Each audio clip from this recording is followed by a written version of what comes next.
Hey guys, welcome back to the DrCliffAuD vlog. This is vlog number 104, and today I need to clarify something for you. But before I clarify that, just go ahead and hit that like button for me really quick. There you go, I appreciate it, really helps out the channel. Okay, so the thing that I want to clarify in this video is this whole aspect of me not accepting patients anymore. Now, I published a vlog, I don't know how many weeks back, where I said that, we're no longer accepting patients, but if you actually watched the vlog, you would have understood that it's not that we're not accepting any new patients right now, it's that at some point in the future, I won't be accepting new patients, or at least I'll be restricting it significantly. So let me kind of explain that here a little bit. Really, first of all, with the aspect of why I'm bringing it back up now is I've had a number of patients come in and be like, oh, I know that you're not accepting any new patients anymore, but, blah, blah, blah. And I'm like, whoa, hold on. Like, I'm still accepting patients right now. It's just at some point in the future, I'm going to be, not having enough time to see new patients in the clinic. So it kind of made me wonder, like, man, should I take down that video? Is it giving the wrong message? And to be honest with you, yes, it is giving the wrong message to some individuals. But I want to clarify this, is that I am still accepting new patients. I just know that at some point, I'm going to get so busy with the amount of patients that I have and the amount of follow-up care that I'm committing to with my patients, because the way that my practice works is that we put a lot of effort, not just into the initial fitting and programming of hearing aids, but the long-term care of a patient when they're using their hearing aids, because there's a lot of stuff that needs to happen ongoing, from the care and maintenance side of things, to running diagnostic tests on the hearing aids, to conducting further hearing tests, to adjust the prescription, and then we have to reprogram the hearing aids, so on and so forth. And then ultimately it gets to the point where an individual will need new hearing aids, and then we have to repeat the fitting process and all of that all over again. So it's just the way that my clinic is set up is that it is not very driven by just having new patients come in, us fitting them really quick, getting them out the door, and hoping that they don't come back until they need their next set of hearing aids. And so that kind of leads me into really what I want to talk about here is I'm really excited that we just offered a new audiologist to come in to the clinic, or another new audiologist to come into the clinic, and they accepted. So I'm like really psyched about this, because here's the thing. As the years go by and my time becomes more and more limited, I run into this issue that I'm not going to be able to help as many people here as I ultimately would want to, or I'm not able to actually fulfill my mission of improving people's hearing to the fullest extent of what I want to accomplish throughout my career. And so really the only way for me to do this is to leverage my beliefs of how to treat hearing loss with having other providers come in and follow the same structure that I do inside of the clinic. So the number one requirement that I have anytime I bring an audiologist onto my staff is, are they purpose-driven? Are they someone who truly just is passionate about helping individuals hear better, and who wants to do the right thing for a patient at all times? Because, I could very easily, inside of my clinic, with the amount of attention that we get online, I could very easily cheapen the quality of care that we give patients and still probably have them be happy enough to spend the amount of money that we charge inside of the clinic, and have them keep coming back, and just coming back significantly less than what they currently do. But from a moral standpoint, from an ethical standpoint, I don't feel that that's right, because I'm super committed to following best practices. Now, you guys have heard me talk about best practices ad nauseum at this point. But the point being here is that we follow a very strict structure in terms of how we onboard patients and in terms of how we take care of them long term.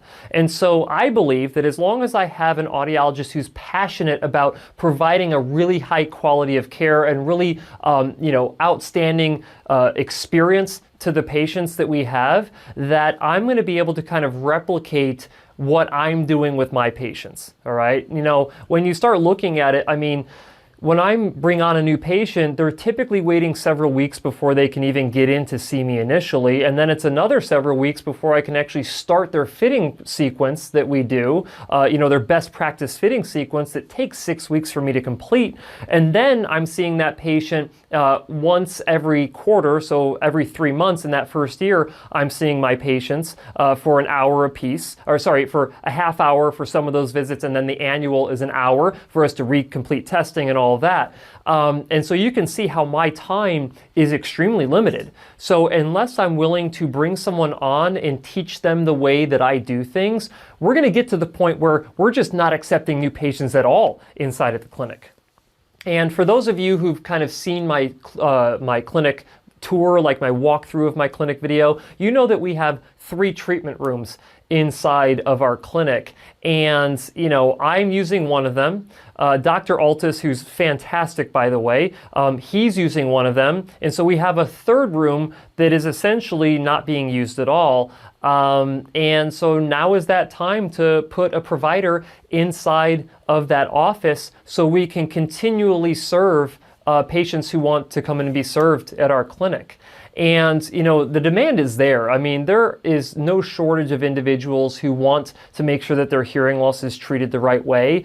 The only limitation is the amount of time that me and Dr. Altis currently have. So super excited to bring on this new audiologist. Essentially, they start February 11th of 2022.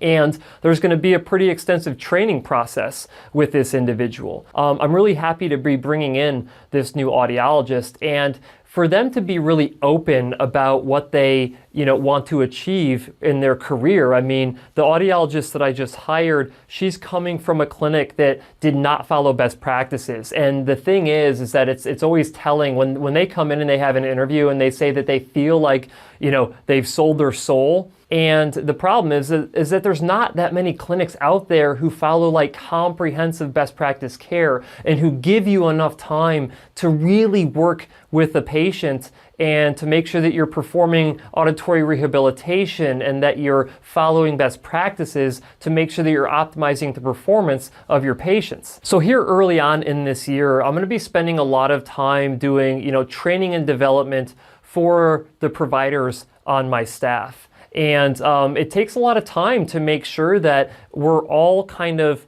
seeing things the same way. I mean, not seeing things the same way. So that's one of the nice things about being an audiologist is that there's some individual discretion when it comes to treating a hearing loss. But in general, when we can get together and have what we call grand rounds, so we take certain cases and discuss them with each other, I think the more audiologists that you have on staff, the better that you all become, because it brings in all these different treatment perspectives and experiences of different providers in order to take that knowledge and use it for maybe a different patient to enhance their treatment as well. Now, all of that stuff is great, but really the main goal here is that we want to make sure that our clinic is operating at full capacity as we possibly can, because when we're operating at full capacity, it means that we are treating as much hearing loss as humanly possible. And, I truly believe that, our clinic is doing things the right way when it comes to a treatment perspective. Now, I can't speak for other clinics in totality. I know that there are other fantastic clinics out there, but I know the bar that I have set inside of my clinic, and as long as I can encourage my other providers to meet that bar, a lot of individuals are going to have massive success with hearing treatment. And that's the thing that excites me. Essentially what we're doing here is, I don't think, my wife would disagree, Ashley would disagree with me, but I don't think that there's anything inherently special about me other than my passion for treating hearing loss and my dedication to just following best practices to optimize treatment outcomes and doing it in a way that is a person-centered care approach, meaning that there's a lot of interaction with my patients to make sure that they understand what's going on, and so they're actually participating in their own treatment. But to be able to, take the things that I do and share them with a different provider so that other provider can be special in their own way and do an exceptional job of treating hearing loss as well. I think that's the thing that gets me really excited, because I know here that in the next year or two, my schedule is going to be so filled to where I'm probably going to, if not stop accepting patients, at least significantly reduce the amount of new patients that I see so I can continue to serve my existing patient base. So, I hate, this comes across as me being salesy, which I hate to do, but if you're considering getting treated by me, it would be a really good idea for you to consider starting your treatment within the next, 12 months or so. Because I just have a feeling that, after 12 months from now, it's a huge question mark as to whether I'll be bringing on a significant amount of new patients so I can continue to serve my existing patient base. But don't worry, because, there are still other providers in my office that do not have completely filled schedules. We have this new audiologist coming on who's going to have essentially a clean slate, and we're going to start, putting individuals on her schedule as well. And it's going to be to where it's going to probably take a couple years before we get that individual scheduled filled up. So, you're still sitting in a pretty good position if you want to get treated at my clinic for your hearing loss and to have best practices followed when you're getting your treatment. But, I just wanted to really kind of clarify that for everyone because, by no means am I losing my passion for what I'm doing. By no means am I done taking patients right now. By no means am I going to just kind of pawn everybody off on different providers, even though that is part of the strategy going forward, is that individuals who are comfortable seeing another provider, they will have the opportunity to see that provider as well. But, I think that any time that a business gets really big, especially a family-owned business, burnout is a real big concern. And so, myself, I know that, when I go and I'm in the office for, 11 hours a day or more, I can see how that if I were to do that for another 30 years, that I would reach massive levels of burnout and probably lose my passion for what I'm doing. And I don't want to do that. And then, on top of that, I get done at work and I come straight home, eat dinner, maybe exercise, work out, and I end up starting to go back to working on editing video content, scripting video content, researching for video content, creating video content, like all of it. I mean, it's essentially, it's a never-ending thing that I've been doing since 2017. And while I love the patient care aspect, that takes a considerable amount of my time. And I know that I'm going to have to back away from seeing as many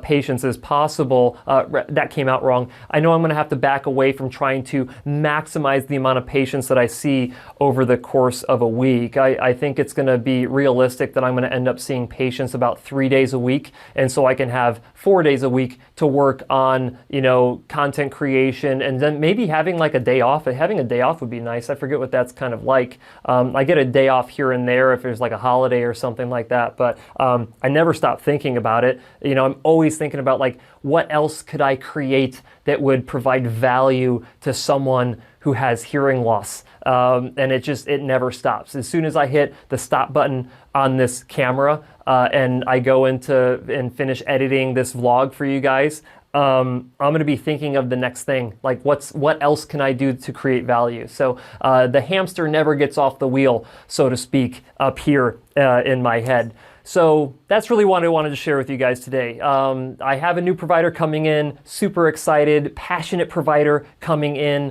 Dr. Altis, passionate about treating hearing loss. Couldn't be happier to have him on my team for the last, year and a half at this point, and going strong. If you live in the Phoenix area and you want your hearing loss treated, I don't think, I'm not even going to say it. You go where you feel like you need to go, where you would get the best care possible from a hearing treatment perspective. If that's in my clinic, great. But if you've seen other videos on my channel, you know that I am more than happy for you to go to another clinic as long as you uphold them to a really high standard when it comes to treating your hearing loss, because you are worth it. Your hearing loss is worth it to make sure that everything's done the best way humanly possible. So that is it for this week's vlog, guys. Thank you for listening to me rant for the last, 10, 15, 20 minutes at this point. And as always, I'll see you next week.